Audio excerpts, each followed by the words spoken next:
Video seorang kanak-kanak yang didera, polis daerah Subang Jaya menyelamatkan seorang kanak-kanak berusia lingkungan 6 tahun di sebuah rumah di Taman Puchong Perdana, Puchong.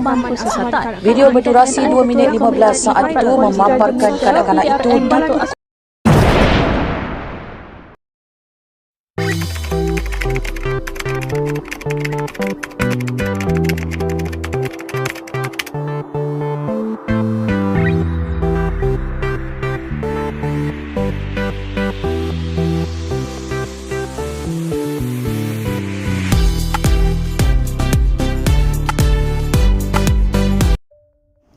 Langkah duduk di rumah adalah satu cara untuk mengekang penularan wabak COVID-19 serta kaedah terbaik dalam melaksanakan amalan jarak sosial. Namun, bagi sesetengah kanak-kanak, rumah yang dianggap sebagai satu tempat yang selamat bertukar menjadi neraka apabila menjadi mangsa dera. Kenapa keadaan ini boleh berlaku? Tidak dinafikan, tekanan akibat ketidakpastian situasi masa sekarang menjadi antara punca mengapa kes pendaraan kanak-kanak meningkat. Sebanyak 3,875 kes penderaan, penganiayaan dan pengabaian ke atas kanak-kanak direkodkan di negara ini sehingga September tahun ini. Pertubuhan Kesihatan Sedunia WHO mentarifkan penderaan kanak-kanak sebagai semua bentuk penderaan yang boleh menyebabkan kecederaan dan kerosakan pada kesihatan, kehidupan, pembangunan atau kemaluan kanak-kanak. Terdapat 4 jenis penderaan kanak-kanak seperti fizikal, emosi, seksual dan pengabaian.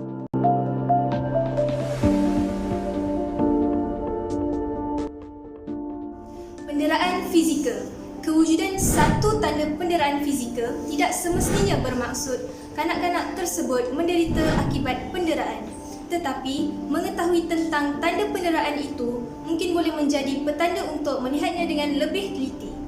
Beberapa tanda penderaan fizikal dapat dilihat dalam senarai seperti lebam, bengkak, terseliu atau keretakan, terbakar, kesukaran untuk duduk atau berjalan, kesakitan, lebam atau pendarahan pada bahagian sulit, penyakit kelamin dan masalah kebersihan diri. Tanda penderaan kanak-kanak tidak selalu jelas kelihatan dan kanak-kanak mungkin tidak memberitahu sesiapa tentang apa yang berlaku kepada mereka. Ini mungkin disebabkan rasa takut. Sebenarnya, pendera mengetahui tentang itu dan takut penderaan akan menjadi semakin teruk.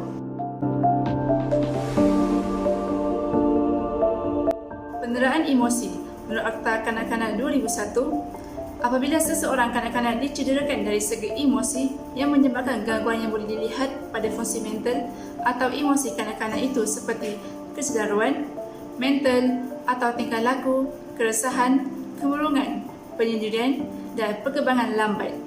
Menurut artikel ini, penderaan emosi terhadap kanak-kanak mula dihuraikan dalam jurnal sejak awal tahun 70-an.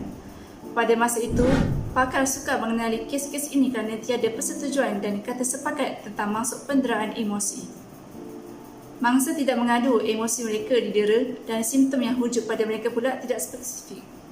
Manakala, pemeriksaan pada tubuh badan mereka tidak menunjukkan penemuan yang khusus dan tidak ada kecederaan yang boleh dilihat secara zahir.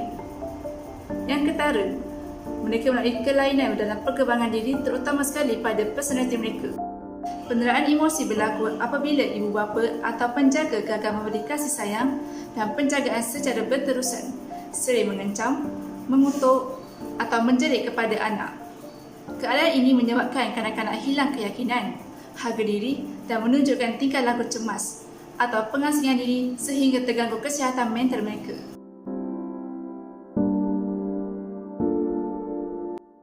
Penderaan seksual menurut Akta Kanak-kanak 2001, apabila seseorang kanak-kanak teraniaya dari segi seks jika dia mengambil bahagian sama ada sebagai peserta atau pemerhati dalam apa-apa aktiviti yang berunsur seks bagi apa-apa maksud atau eksploitasi seks oleh mana-mana orang bagi memuaskan nafsu seks orang itu atau orang lain.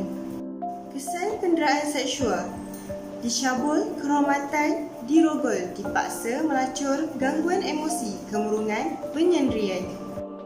Seksual: kecuaian dan pengabaian seksual ini didefinisikan sebagai pelibatan kanak-kanak dalam aktiviti seksual yang mereka sepenuhnya faham apa yang dilakukan atau kanak-kanak berkenaan tidak faham kesan daripada keizinan yang diberikan atau sesuatu yang bercanggah dengan peranan sesebuah negara. Menurut Harry Campbell 34, kecuaian dan pengabaian seksual termasuk perbuatan mengadakan hubungan seks dengan kanak-kanak, rogol, sumpah mahram, mendedahkan kemaluan, seks sadis, pelacuran kanak-kanak dan mensiarkan gambar lucak. Justeru, kepekaan ibu bapa amat penting dan perlu dipertingkatkan agar pengawasan diri anak-anak itu terjamin daripada sebarang perkara-perkara yang merosakkan diri anak tersebut.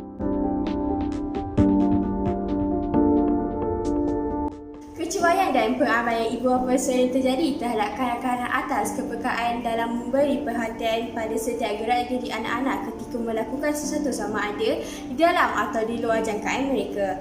Sikap yang cuai mengabaikan dan tidak ambil peduli akan mencetuskan satu, sikap pengabaian fizikal yang memberi kesan buruk terhadap kanak-kanak mudah terjebak suatu perkara negatif tanpa pengetahuan mereka sehingga memberi kemudaratan kepada kanak-kanak tersebut. Hal ini jelas menunjukkan sikap tidak prihatin dalam didikan tanggungjawab yang diamanahkan dan peranan sebagai ibu bapa tidak sempurna. Maka ini akan menjelaskan suatu kesuraman anak-anak yang akan diperoleh apabila ibu bapa meremehkan dengan tanggungjawab mereka. Oleh itu, tidak heranlah kadar peningkatan akhlak anak-anak di tempat pusat pemulihan Kiam meningkat dari tahun ke tahun atas punca kecuaian dan pengabaian ibu bapa dalam menjalankan peranan dan tanggungjawab yang sepatutnya kepada anak-anak mereka. Hentikan keganasan terhadap Kanak-kanak, mereka bukanlah bebanan, mereka adalah amanah